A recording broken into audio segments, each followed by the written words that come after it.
Assalamualaikum warahmatullahi wabarakatuh. Yuk kenalan dengan Piaget. Mungkin teman-teman sudah kenal ya. Piaget, nama lengkapnya Jean Piaget, lahir di Swiss tahun 1896 dan meninggal di tahun 1980. Beliau adalah seorang ilmuwan, doktor di bidang ilmu alam. Nah, kecintaannya tentang ilmu alam sudah dialami sejak dia masih di sekolah SMP. Beberapa eksperimen yang senang sekali dia lakukan mengamati terkait dengan burung ya, burung terbang. Mengapa burung terbang? Seperti apa terbangnya? Nah, ini merupakan keasikan sendiri bagi Piaget mengisi hari-harinya ketika remaja. Namun setelah dewasa, menempuh pendidikan, kemudian berkeluarga dan memiliki anak, Piaget memiliki hobi eksperimen, wawancara, dan mengkaji ilmu kejiwaan tentang anak. Khususnya ketika beliau memiliki anak Jack Willin, ya, nama anak beliau Jack Willin, segala sesuatu yang terkait dengan proses belajar anaknya dicatat dengan rapi.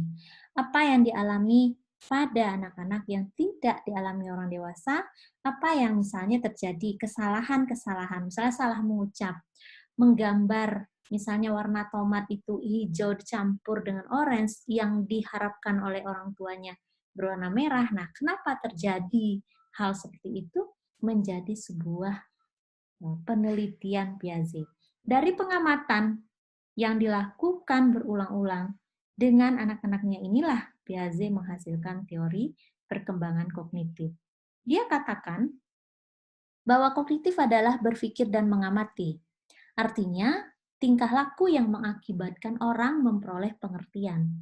Nah, ini berbeda dengan teori sebelumnya yang kita pelajari tentang behaviorisme.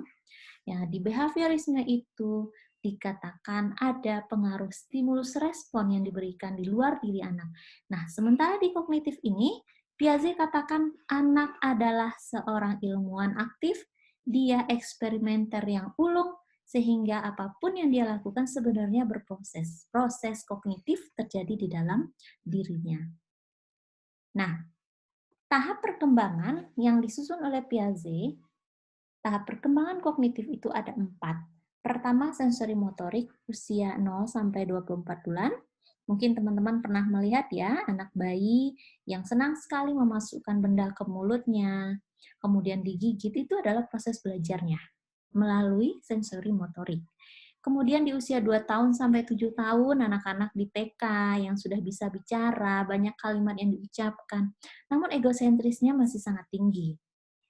Nah, berikut di usia 7 sampai 11 tahun, operasional konkret, anak-anak sudah bisa memberikan pandangan-pandangan rasionalnya, dan seterusnya di usia 11 tahun, operasional formal, sudah bisa memprediksi, bisa menjawab pertanyaan, bisa melakukan instruksi yang lebih sulit, sampai usia berikutnya.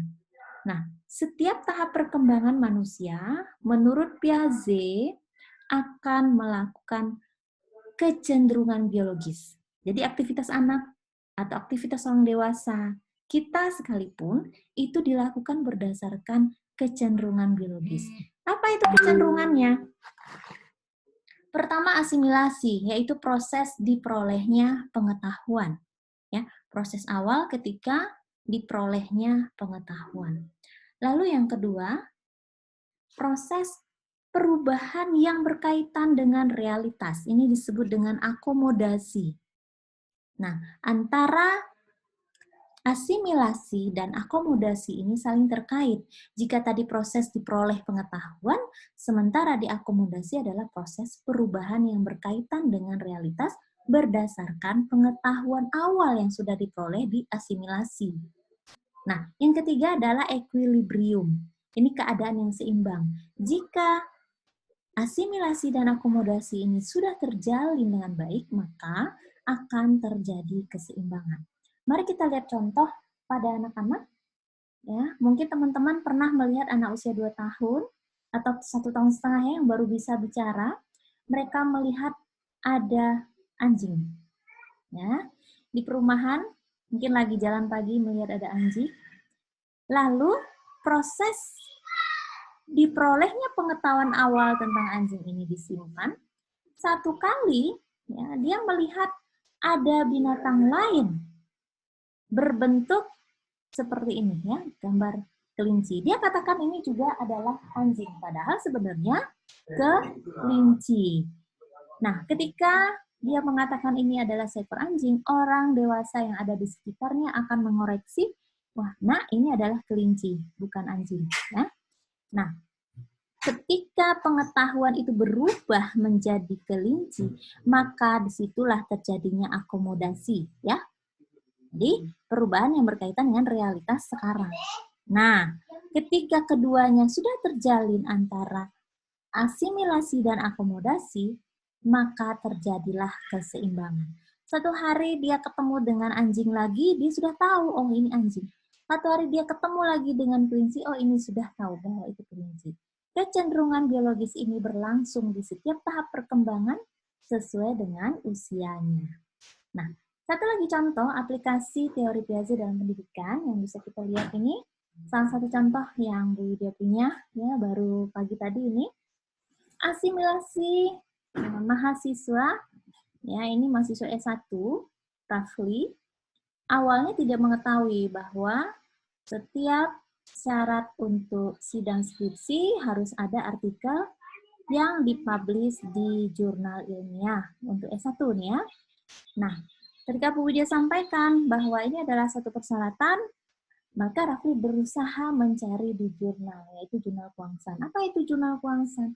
Jurnal Sinta 2. Nah, Rafli berusaha nih, ya, melakukan arahan, yaitu membuat artikel berdasarkan template Kuangsan. Maka ketika dia memahami ini dan menuliskan artikel di dalam template, berarti sudah terjadi akomodasi, yaitu perubahan yang berkaitan dengan realita, ya, realita yang saat ini. Kemudian setelah dia pahami seluruhnya, Bu Widya arahkan ini abstrak tulisnya seperti ini, terjadilah keseimbangan, dan nanti ketika dia akan menulis artikel di jurnal yang lain, mungkin nanti ketika dia studi ke S2, dia sudah tidak bingung lagi. Sudah tahu bahwa ini adalah artikel ilmiah, bahwa ini adalah persyaratan untuk ujian. Sehingga asimilasi, akomodasi, dan equilibrium itu bisa terjadi dengan seimbang. Nah, teman-teman silahkan berikan contoh proses asimilasi, akomodasi, dan equilibrium yang pernah kalian alami, dan kemudian diberikan contoh tersebut dicatat di bagian kolom komentar di bawah video ini. Sampai di sini dulu. Terima kasih sudah mengikuti. Jangan lupa like, share, dan subscribe. Assalamualaikum warahmatullahi wabarakatuh.